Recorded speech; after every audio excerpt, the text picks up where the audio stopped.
Some games are fun for the whole family, but others, not so much. Most of the time, that comes down to over-the-top violence or adult content, but there are a handful of games that are just too weird for parents to see without getting into a pretty uncomfortable conversation. Unless you want to do a whole lot of explaining, here are the games you should avoid playing around your folks. Who's Your Daddy?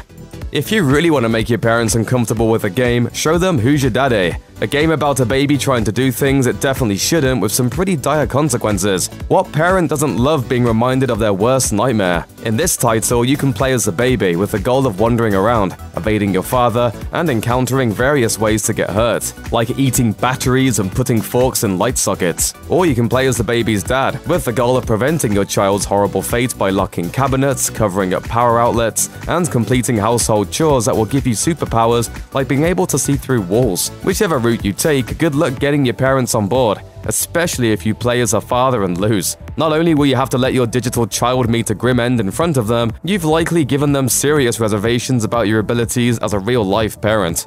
Revolution X.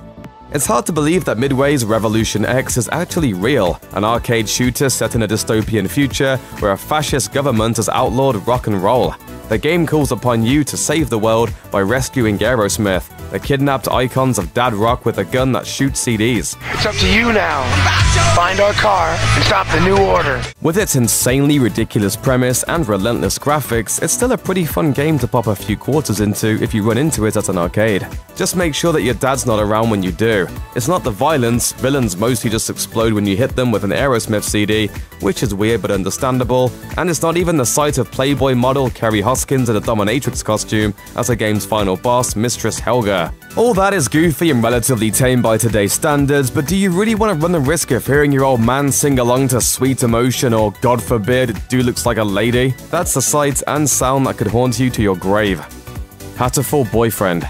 At the best of times, dating sim games are best enjoyed alone. The whole point is to provide you with a digital version of the social interaction that you could be getting from, talking to another human being in real life. While you're spending your time memorizing character schedules and favorite gifts instead of just going outside is another thing entirely. But Hatoful Boyfriend takes it to the next level. It has all the traditional elements of dating sims, but switches up the formula by making every character in the game a sentient bird. They hit all the usual archetypes from the childhood best friend, a dove, to the school nurse, a partridge, to the popular kid, a pigeon, just with a lot more feathers and beaks.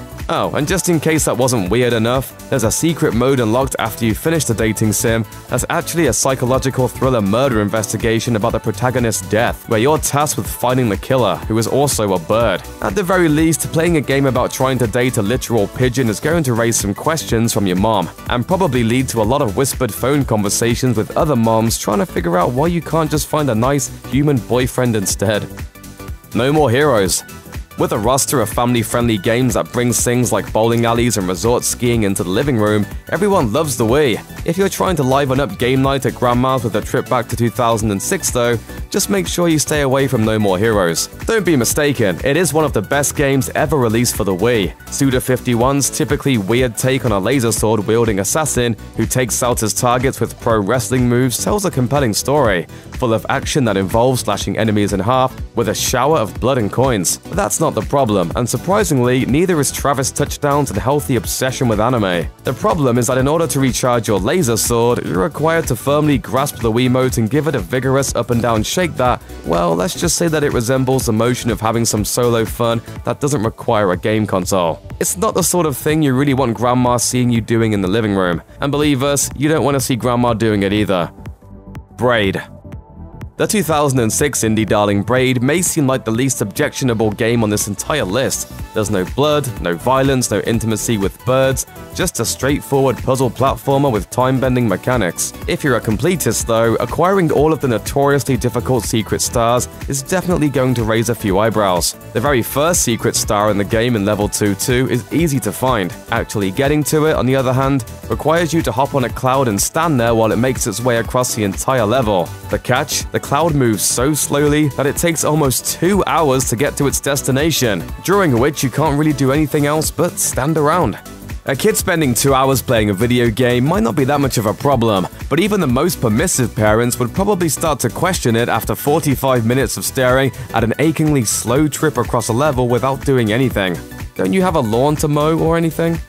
Persona 5. Once you explain that you're playing a complicated Japanese RPG that draws heavily on anime aesthetics, your parents will probably just leave you alone to explore the strange world of teenage psychology that plays out in a surprisingly sinister high school. If, however, they stick around from the beginning of the game, they're going to have a lot of questions. But one thing, the first hour or so is so slow that it requires you to actually do something maybe only 3 times, likely resulting in them asking if you're sure this is actually a video game. It gets worse once the action starts and you're immediately dropped into the mind of an abusively horny gym teacher. That's uncomfortable subject matter on its own, and once someone shows up in a skin-tight catgirl outfit to fight enemies with a whip, have fun explaining that this is still somehow about high school kids. Good luck. My Horse Prince. With most dating sims, you can usually justify what you're doing through context. For instance, in a game about dating a high schooler, it's important to remember that you're also playing as a student yourself. Even when you're trying to romance a bird, you can at least claim that the game just happens to take place in a world that's a lot more forgiving of interspecies love. My Horse Prince, on the other hand, has no room for interpretation. It is a game about a woman who's dating a horse. The only inch of wiggle room that it gives you comes from the fact that said woman actually sees the horse as human. Sort of. In a move that's arguably way weirder than the horse just being a horse, your love interest in this game is a horse with a human face. That's just the tip of the creepiness iceberg too. Over the course of the very questionable romance, you see Yuma, the human face horse, partake in activities like running on a treadmill or eating breakfast. That might not seem weird, but consider that he's using chopsticks with his hoof, and you'll probably see why it might be a strange thing to say. Your parents definitely will.